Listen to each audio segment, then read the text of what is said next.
நன்றி. எழுத்தாளர், பேராசிரியர், கதை சொல்லி என பல திறன்களுக்கு சொந்தக்காரர், தமிழ்நாடு சிறார் எழுத்தாளர் கலைஞர் சங்கத்தின் செயற்குழு உறுப்பினர், கதை உலகம் குழுவில் கார்த்திகா கவின்குமார் அவர்களுடன் இணைந்து கதை சொல்லி வரும் ஈரோடு சர்மிளா அவர்களை கேக்கின் பிறந்தநாள் என்ற நூலிற்கு மதிப்புரை வழங்க அழைக்கிறோம். மேடையில வீற்றிருக்கக்கூடிய சான்றோர் பெருமக்களுக்கும் அவையில வீற்றிருக்கக்கூடிய பெருமக்களுக்கும் குழந்தைகளுக்கும் என்னுடைய மாலை நேர வணக்கங்களை தெரிவித்துக் கொள்கிறேன். இந்த கதை பற்றி ஒரு மதிப்புரை வழங்குங்கன்னு சொல்லும்போது உண்மையிலே ரொம்ப சந்தோஷமா இருந்துச்சு. ஏன்னா பெரியவர்களுக்கான சங்க இலக்கிய பாடல்களில் கைதேர்ந்த ஒரு படைப்பாளர், ஆனால் குழந்தை செயல்பாட்டாளர், முதலாக ஒரு குழந்தைகளுக்கான ஒரு நூலை எழுதி வெளியிடுறாங்கன்னு சொல்லும்போது உண்மையிலேயே ரொம்ப மகிழ்ச்சியாக இருந்ததுனா நான் உடனே ஒப்புக்கொண்டு நான் இந்த மேடையில் நிற்கிறதுக்கு அவங்க ஒரு முக்கியமான காரணமாக இருக்காங்க. இப்போது இங்கே மேடையில் இருக்கக்கூடிய அத்தனை பேரும் யாருன்னு என்னை பொறுத்தளவுக்கு ரொம்ப சுருக்கமாக சொல்லணும்னு சொன்னால், குழந்தைகள் மீது பேரன்பு கொண்டவர்கள். இங்கே உட்காந்து இவ்வளோ நேரம் கால் கடுக்கி இந்த சேரில் உட்காந்து எவ்வளோ கஷ்டம்னு எனக்கு புரியுது. ஆனாலும் கூட நகராமல் இங்கே உட்காந்துருக்குறீங்கன்னு சொன்னால், இந்த குழந்தைகளுக்காக இவர்கள் அப்படி என்னதான் பேசிடுவாங்க, இந்த நூலில் அப்படி என்னதான் இருக்குன்னு கேட்கலான்னு ஒரு ஆர்வம் தான். இப்போ ஒட்டு மொத்தமாக இங்கே கூடியிருக்கக்கூடிய அத்தனை பேருக்குமே குழந்தைகள் மீது பேரன்பு கொண்டிருக்கிறது தான் இது அடிப்படை காரணமாக இருக்கும். நாம் எவ்வளவுதான் குழந்தைகளை இப்படி வளர்த்தணும், அப்படி வளர்க்கணும், அந்த மாதிரியான அறிவுரைகள் சொல்லணும், இந்த மாதிரியான அறிவுரைகள் சொல்லணும்னால நம்ம எவ்வளவோ பாடுபடுறோம். ஒவ்வொரு பெற்றோரும் ஒரு என்ன சொல்றது, ஒரு தாத்தா பாட்டியும் அவ்வளவோ முயற்சிக்கிறோம். அப்போ நம்ம எந்த மாதிரி இந்த குழந்தைகளை வளர்த்து கொண்டு வர்றோம் அப்படிங்கும்போது நிறையா முன்னால் பேசின சான்றோர்கள் நிறையா பேர் அதை குறிப்பிட்டாங்க. அது குறிப்பாக பேராசிரியர் மணிவண்ணன் அவர்கள் குறிப்பாக சொன்னாங்க, நம்ம எவ்வளோ பெரிய தீங்கை குழந்தைகளுக்கு தெரியாமே நம்ம விதைச்சிக்கிட்டே இருக்கோம் அப்படின்னு சொல்லிட்டு. அதில் நான் முழுக்க உடன்பாடுறேன். நாம் பெற்றோர்கள் நேரம் கொடுக்காததுக்கு காரணமாக தான் குழந்தைகள் அவர்களுக்கான ஒரு உலகத்தை அவங்க தேர்ந்தெடுத்துக்கிறாங்க. அது தவறான உலகம். இந்த வாசிப்பு மூலமாகவும் இந்த புத்தகங்கள் மூலமாக அவர்கள் உள்ளே வந்தாங்கன்னு சொன்னால், இந்த சமூகம் நாம் காணக்கூடிய ஒரு அன்புமயமான ஒரு சமூகமாக மாறும் அப்படின்றது எந்த விதமான மாற்று கருத்து இருக்க முடியாது. அப்படி இது மாறணும்னு ஆசைப்படுறவங்க இங்கே இருக்கிறவங்க எல்லாரும், இங்கே இருக்கிறவங்க எல்லாருமே இது எப்படியாவது மாறிடாதா, இந்த குழந்தைகளை எப்படியாவது காப்பாற்றிட முடியாதா? எனக்கு இந்த கேக்கின் பிறந்த நாள் பார்க்கும்போது, அட்டைப்படை பார்க்கும்போது ரொம்ப எனக்கே என்னமோ இப்படி ரொம்ப பயங்கர ஒரு என்ன சொல்றது, ஒரு கட்டுக்கடங்காத ஒரு மகிழ்ச்சி தான். ஏன்னா யாருக்கு தான் கேக்கு பிடிக்காம இருக்கும். அது இந்த அட்டைப்படத்தை பார்க்கும்போது எனக்கு இன்னொன்னும் தோணுச்சு. இதையா நான் சிறுவர் இயக்கத்துக்குள்ளே வந்துட்டேன்னு இந்த ஆசிரியர் சொல்கிறது மாதிரியும் எனக்கு தோணுச்சு.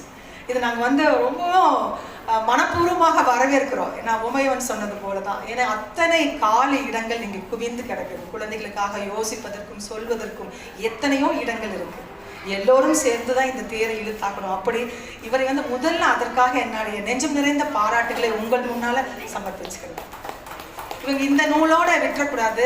ஒவ்வொரு கோவை புத்தக கண்காட்சியிலையும் பல நூல்களை நீங்கள் வெளியிடணும். இது வேறு பக்கம் வெளியிட்டாலும் கூட மறக்காம தாய் வீட்டை நீங்கள் எப்பவும் நினச்சிக்கிட்டே இருக்கணும்.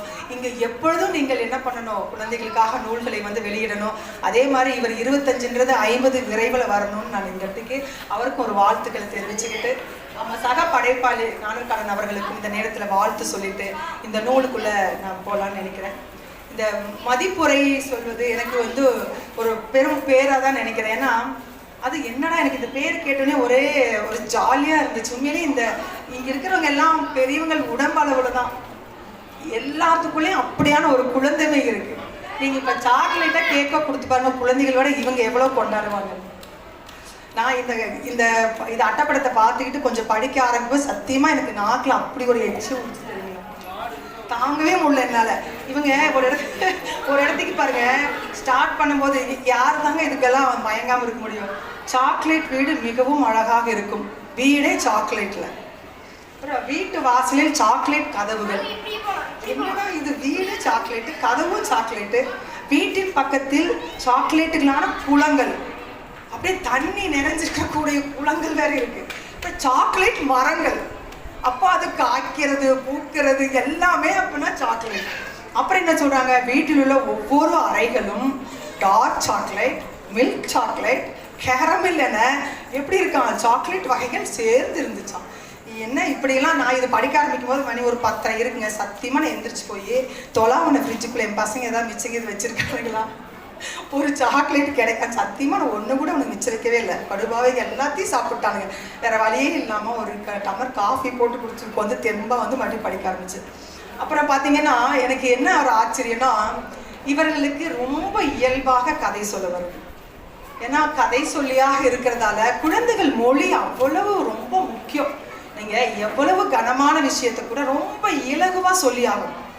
அது வந்து ரொம்ப பிரமாதமாக இருக்குது. இத்தனை நாள் எங்கெங்கே போயிருந்தீங்க, நீங்கள் இன்னும் நிறைய எழுதுறதுக்கான வாய்ப்புகள் இது இருக்குது. ஏன்னா குழந்தைகள் எடுத்து நானே எவ்வளோ என்னை வந்து களைச்சி போட்டிருந்தா நான் போய் தேடி சாக்லேட்லாம் தொலாவி கிடைக்காம ஒரு காஃபி போட்டு குடிக்கிற நிலைமைக்கு நான் ஆளாயிருக்கேன். அப்படியே தொடர்ந்து இந்த நடை இருக்கு பாருங்க, அவ்வளவு வந்து ஒரு ஈர்ப்பான ஒரு நடையா இருக்கு. இந்த கதையை போக போக ஓ சாக்லேட்டு கேக்கெல்லாம் இங்கே ரொம்ப சப்போர்ட் பண்ணுறாங்கன்னு நினச்சேன். அப்போ தான் எனக்கு ரொம்ப இருந்துச்சு. அடின்னு அடிக்கிறாங்க. அதுக்கப்புறமா ஒரு தட்டியோன்னு எடுத்துட்டு ஒரு சவுக்கொன்று எடுத்துக்கிட்டு நமக்கே தெரியாமல் பட்டே கிளப்புறாங்க பின்னால் இருந்து. என்னடா ஆச்சுன்னு பார்த்தீங்கன்னா, நூடுல்ஸு, அப்புறமா ஃப்ரைட் ரைஸு, அப்புறமா அந்த ஸ்ட்ரீட் ஃபுட்டு, ஃபாஸ்ட் ஃபுட்டு, இதுக்கெல்லாம் ஒரு பெரிய விவரணை. அதில் எப்படி செய்கிறாங்க, அசிங்கமாக எழுதி வச்சுருக்கீங்க. எந்த குழந்தை அதையாவது படித்தா சத்தியமாக சாப்பிடவே முடியாது. அது கையை கூட கழுவி இருக்க மாட்டான், அது இப்படி செஞ்சாங்க அப்படி அருவருக்கிற மாதிரி ஆகி சத்தியமாக சொல்கிறேன். இவங்க என்ன தான் பண்ண போகிறாங்க இந்த கதையை அப்படின்னு பார்த்தா, உண்மையிலேயே இதுதாங்க பெரிய ஒரு விஷயம் ஒரு படைப்பாளருக்கு. ஏன்னா எங்கேயுமே உரைநடையாக இல்லை. அடிக்கிறவனை வந்து மெஸ்மரைசம் பண்ணி, ஐயோ இப்படியெல்லாம் அருமையான கடலை மிட்டாயி, அருமையான எள்ளுருண்டை இதெல்லாம் விட்டுட்டு